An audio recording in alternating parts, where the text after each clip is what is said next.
Shalom everyone. The Gemara in Bava Batra, page Peichet 88, is bringing a baraita describing a person that goes to the market and he selects some fruit and he puts them aside and he goes back and he returns and he can't make up his mind whether he wants to buy them or not. If he had a thought that he will buy them, he is obligated in ma'asel. And the Gemara asks about this surprising baraita, and I'm sharing the sources, and let's see the question. And the Gemara asks, what do you mean he needs to give tithe? Is that to say that because one determined to buy the produce, even though he says nothing and perform no act of acquisition, he acquires the produce and become obligate in tithe? Rav Hoshaya said, here we are dealing with a buyer who is a God-fearing, such as Rav Safra. In other words, the Gemara says, yes, you're right. We know that dvarim shebalev enam dvarim, thoughts that we have are not actions. So usually when someone is going to the market and thinking to buy something, it didn't really buy the thing because dvarim shebalev enam dvarim. But, says Rav Hoshaya, that specific baraita speaks about a God-fearing person. A God-fearing person is being expected to behave on a higher ethical level, which is beyond the written words. And he's bringing an example of Safra. He says, as Rav Safra, who himself fulfilled the verse and speaks truth in his heart. Okay, it's a beautiful pasuk. V'dover emet bilvavo. You want to know who is a God-fearing person? A God-fearing person is the one who speaks truth in his heart, like Rav Safra. And the story with Rav Safra, it's not in our Gemara, but I'll tell the story. Rav Safra was in the middle of Kriyat Shema, and someone came to buy his donkey, and he offers Rav Safra an amount of money. Now Rav Safra didn't speak, but when the person said, let's say 100 shekels, Rav Safra said, yes, it's fine. That person saw that Rav Safra doesn't answer, and he says, okay, I'll give you 150, I'll give you 200. Rav Safra finished Kriyat Shema. He turned to the person and he says, give me the 100, because when you said 100, I agreed in my heart to sell you the donkey for 100. That speaks truth in his heart. Another example we find in Bava Batra. And the Gemara in Bava Batra relates to a buyer who gave money to Rav Kahana to purchase linen. Ultimately, the price of linen increased, and Rav Kahana came before Rav because he didn't know what to do. Like, he promised linen, to the amount of the X money that he was given, but now that it's increased, he needs to give less linen.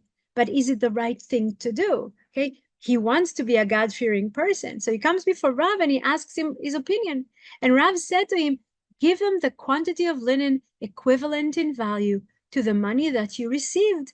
And concerning the rest, your verbal commitment is merely a statement. Again, it's only dvarim.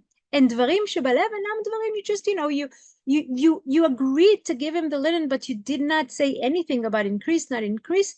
So therefore, it's okay not to give him more linen. And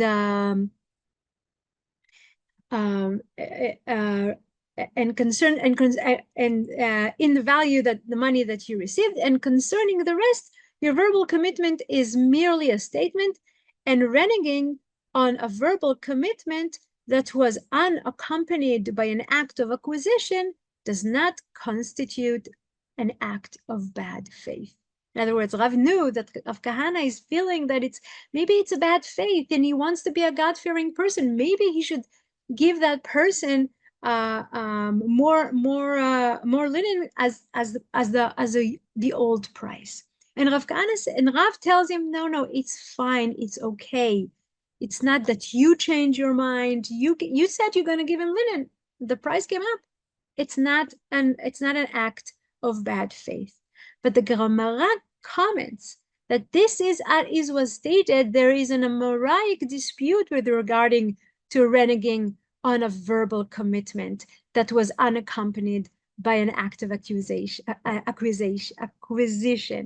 Rav says it does not constitute an act of bad faith, But Rabbi Yochanan says it constitutes an act of bad faith. So we hear that the Amoraim, Rav in Bavel, Rabbi Yochanan in Eretz Israel, they're dealing with what is a God-fearing person, what is a bad faith, even if it's not concerning the written law, the thin line of what you need to do and what you not need to do. But there are other things that if you do them or not do them, it's not only that doesn't look good, but it's not the wholesome person who is a God-fearing person who is expected to act on a higher moral level than the common people. We see in the Rambam, lahalacha, in Hilchot Ma'asrot, the Rambam says that if a potential purchaser was selecting and setting aside, even if he did so the entire day, and even if he made up his mind to purchase the produce, he is not obligated to tithe it. If he is a God-fearing person, from the time he made up his mind, he should tithe it. In other words, Rambam again agrees, like there's what's the norm of the law from the majority of people. But a God-fearing person should be honest. And if he had a thought of what he wants to do, he needs to act on what his thought was, to be speaking truth in his heart. And that verse in Tehillim Perek Vav is a beautiful verse. Holech tamim u'poel tzedek v'dover emet bilvavo. He who lives without blame, who does what is right, and in his heart acknowledges the truth. In other words, we're not talking here about people who fulfill the halacha. We're talking here about people that carry their image of God in them, in a higher level of behavior, of human behavior. And Ibn Ezra is saying, Po'el tzedek im chaverav, with his friends. In other words, it's not olech tamim with God. It's not Po'el tzedek with God. It's not dover emet bilvavo with God. Of course, if I lie, God knows. But it is those actions that I do in society with fellow people, and that this extra thing makes someone even if it's not a requirement halachically.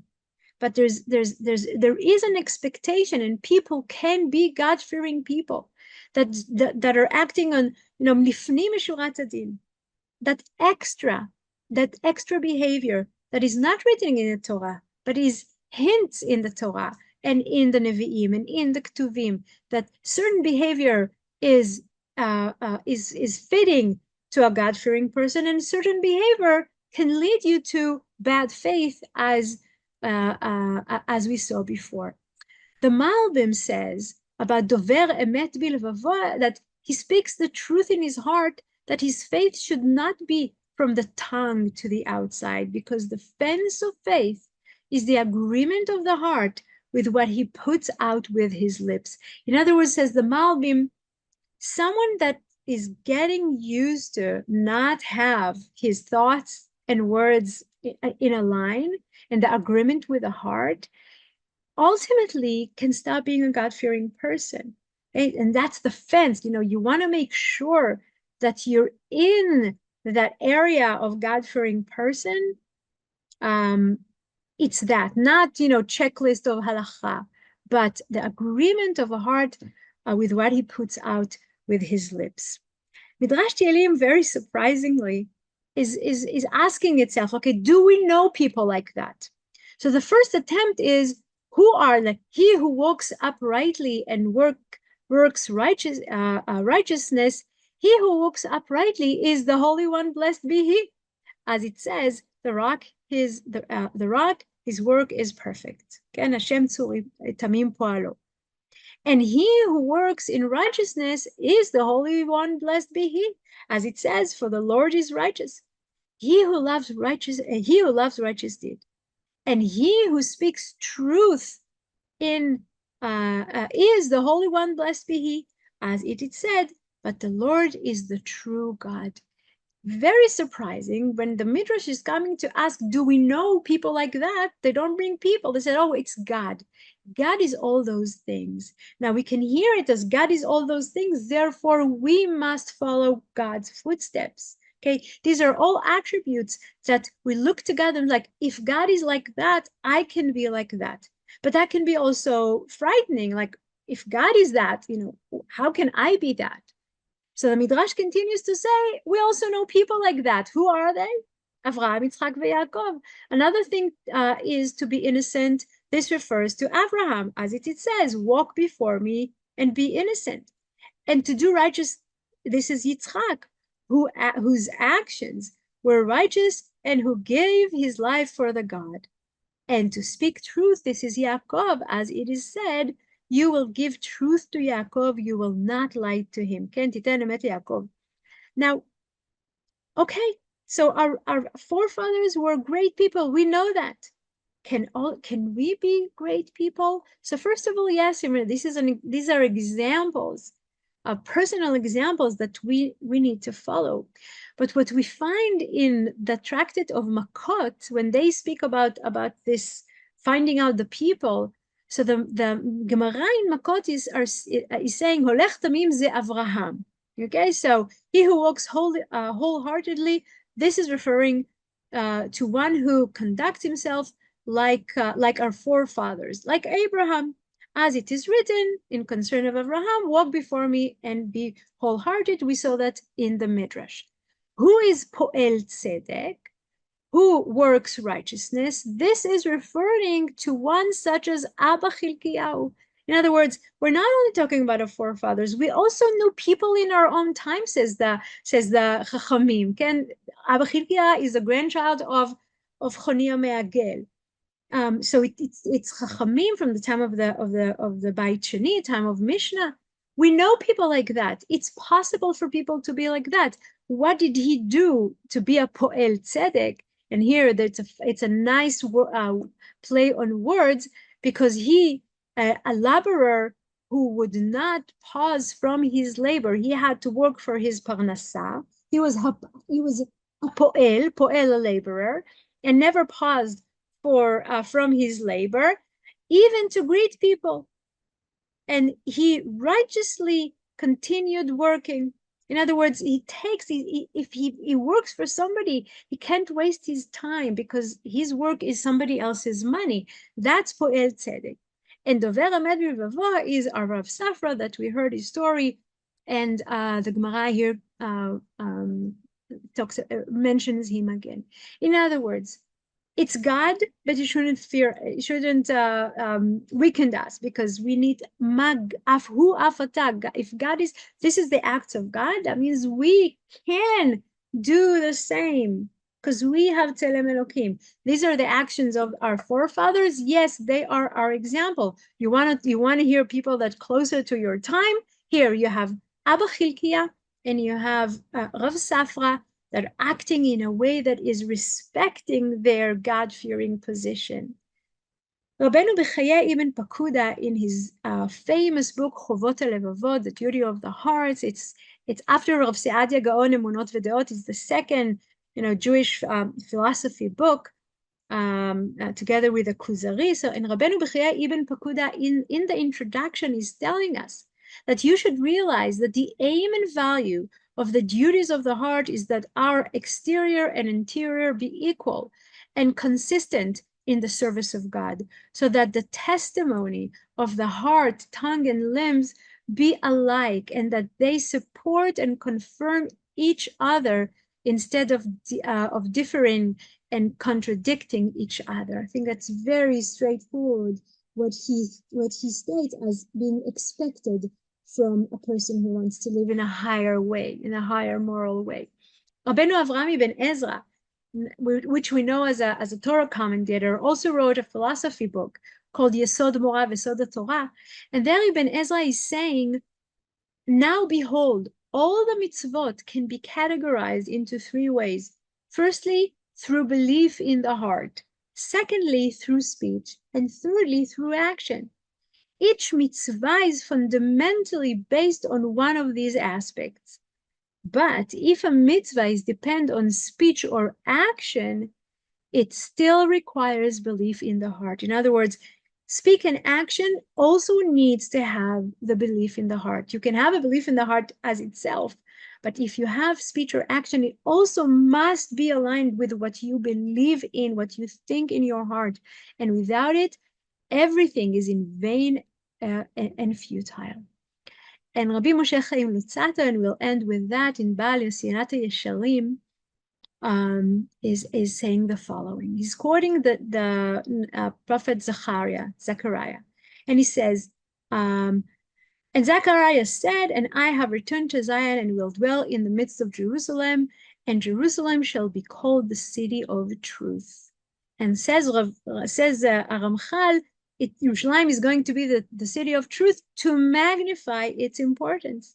And our sages, of blessed memory, said, and he quotes the tractate that we saw in Makot, who he speaks truth in his heart, like Rav Safra, to teach you just how far-reaching the obligation of truth extends. In other words, if we want the city of Yerushalayim to be the city of truth, people should start acting in a truthful way also in their heart.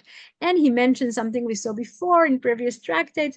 The sages forbade a Torah scholar to alter his words, except for three things. You know, there are only three things that you can change your word, but if you're a Talmid Chacham, or if you're a God-fearing person, you should never say words of lying or words that are outside, not what you think inside. And he ends by saying, truth is one of the pillars upon which the world stands. Therefore, one who speaks falsehood is as if he removed the foundations of the world.